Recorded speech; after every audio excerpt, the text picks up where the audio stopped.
first impressions of Bali, or really second first impressions of Bali, and specifically Ubud. That is going to be the topic of this episode of Chill Light.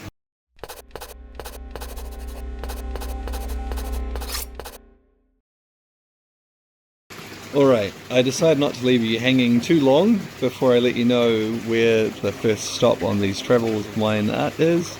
I am in Ubud in Bali, and it was a bit of a journey getting here. The expected transit was already quite long. A flight from Auckland in New Zealand to Sydney with a short layover there, and then continuing onwards to Denpasar and then up here to Ubud. But then there was like a unexpected 4 or 5 hour delay, I think it was, in Sydney, which meant that I ended up arriving here at some ridiculous hour in the early morning. Didn't get a lot of sleep last night. I decided to be quite active today and look around, and this is something I often like to do when I arrive somewhere, to walk around and see places and orient myself where I am. And start to connect with the place. And so I did a lot of that today, and I thought I'd share some of that with you. So I'm going to be putting footage of that in the background of this video. I'm probably showing some of that already. You might also notice that there's sound of flowing water going on in this video as well. Well, depending on how well I clean up the audio when I'm editing. But I'll turn the camera around so you can have a look at. This is the pool, which is right outside the room that I'm staying in, and that's where I'm sitting to do this vlog. So I guess first, before I get too much into my impressions of Ubud, just a reminder of why I'm here. Primarily, it's to look at and assess how well this might work for running retreats and trainings, whether Ubud or possibly some other parts of Bali might work well for me and for the people who might come and attend those.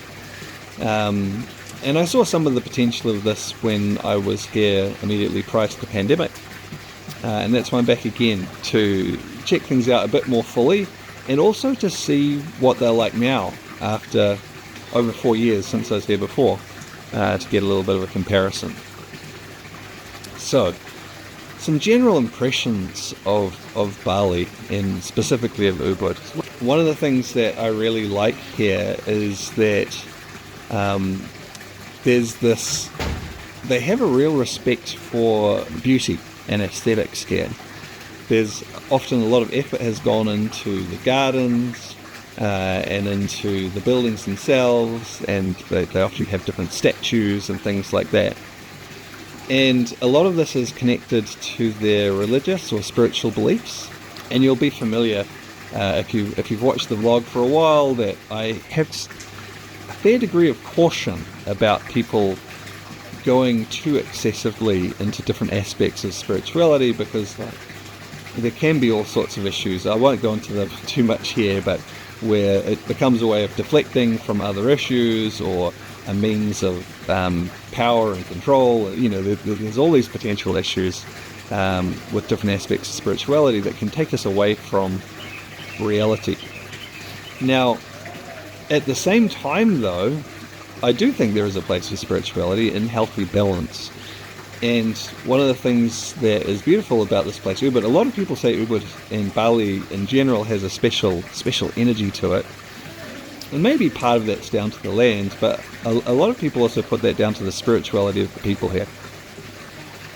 And you see evidence of this all around. There's temples everywhere, everywhere, on multiple on every street, and even within most building compounds they have a little temple.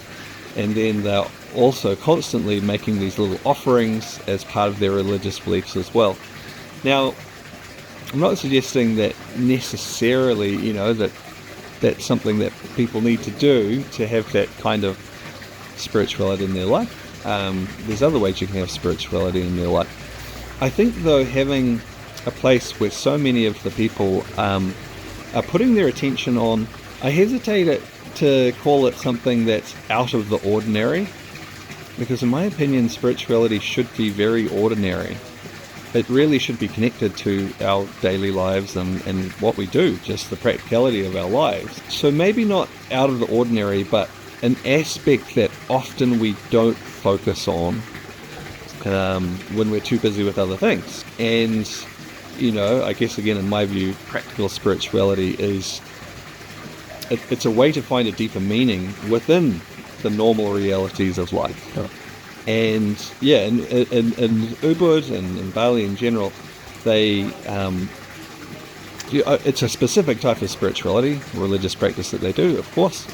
But it means that they're bringing aspects of that sort of connecting link, recognizing something deeper, something more meaningful into their lives on a daily basis all the time. And I think that is quite a beautiful thing, and it does carry over into the culture here, which is really nice.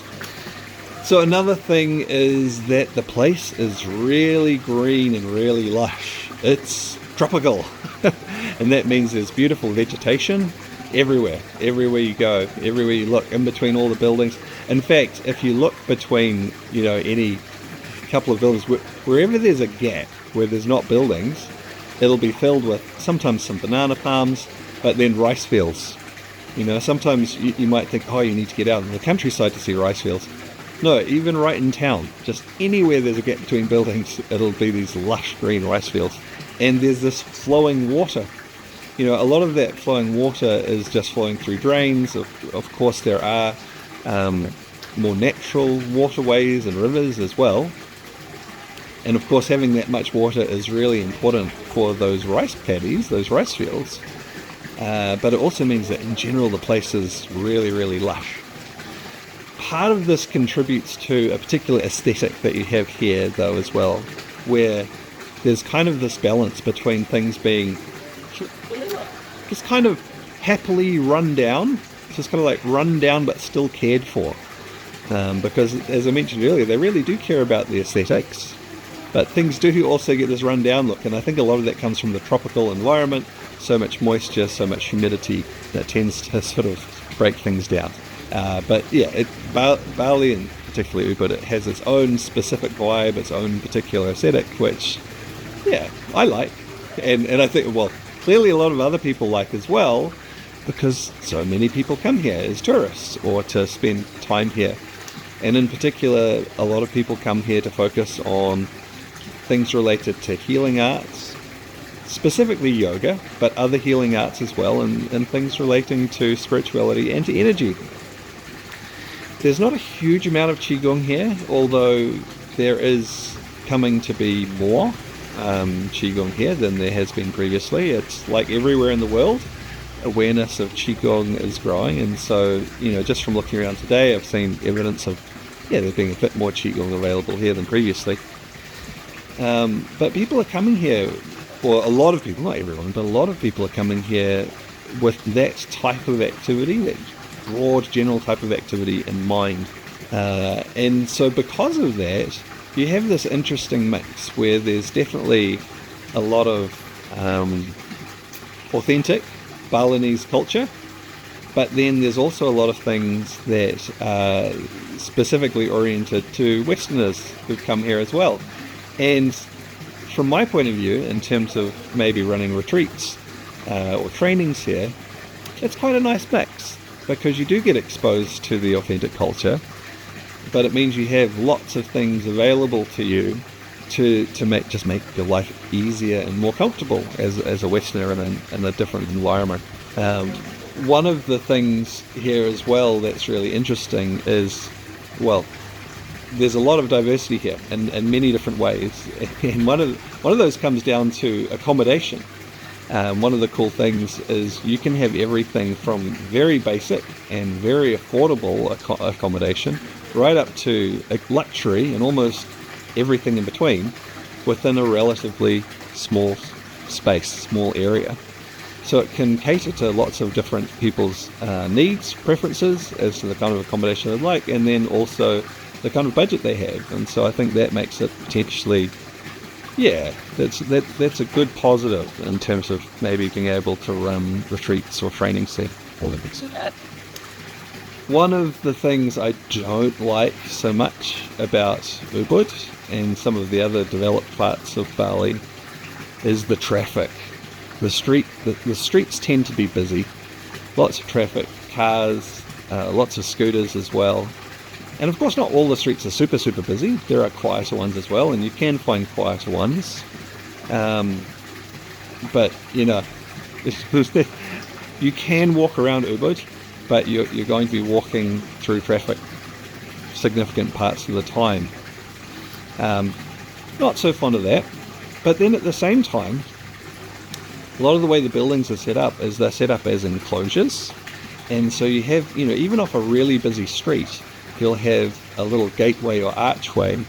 And when you go through that archway, you're immediately into a beautiful lush garden. Maybe there's a temple there. Maybe there's rooms that you can stay in. Maybe there's swimming pools. And it's relatively quiet, relatively peaceful. Almost all of the noise of the street is shut out to the outside. And so you can find what you want or what you need within that space or within these areas. You just may have to contend with some of the stuff that you don't particularly like at other times, like the busyness on the streets. And, maybe that's not such a bad thing. Maybe that's quite healthy to actively seek out the environment you do want and then accept that, hey, sometimes you have to deal with some of the parts that you don't like so much and find a balance there. Another thing that's really good that I'll mention from my day-to-day is the food that's available here. This ties in with part of what I said earlier, that there is this mix of authentic Indonesian or Balinese culture and food here. But then there's a lot of really nice food aimed at Westerners here as well. So, I obviously haven't eaten that much food just in one day. But there'll be a couple of shots of some of the things that I had, and it's so easy to get really beautiful, really healthy food here. Yeah, so that's my first general impressions of being here in Ubud and Bali. I don't know how long I'm going to spend here. So basically my idea is to spend long enough to check out everything that I feel like I need to get a general feeling of the place, general understanding.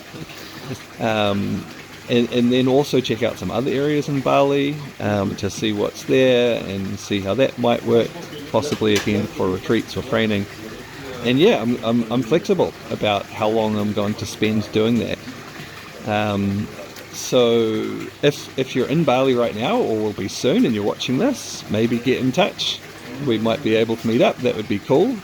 And yeah, I will be not just in Ubud, I will be checking out some other areas as well, and then I'm sure you could spend months or possibly even years checking out all the interesting things around Bali that there are, because there's lots of beautiful, interesting things, beautiful places in nature. I won't be able to do that, but the plan is to check out enough to get a good feeling of how it might work for retreats and trainings and things like that before I then move on. Because I don't want to spend all my time here. There's other people I want to connect with elsewhere in the world and to look at options of venues there as well. Alright, glad to have you on this journey with me. Hope you've enjoyed this little glimpse of Ubud and Bali. I'll probably make some more vlogs from Bali before I go, maybe different areas, maybe some more just of Ubud as well if there's interesting things that I want to bring out. But yeah, I look forward to seeing you on another vlog soon.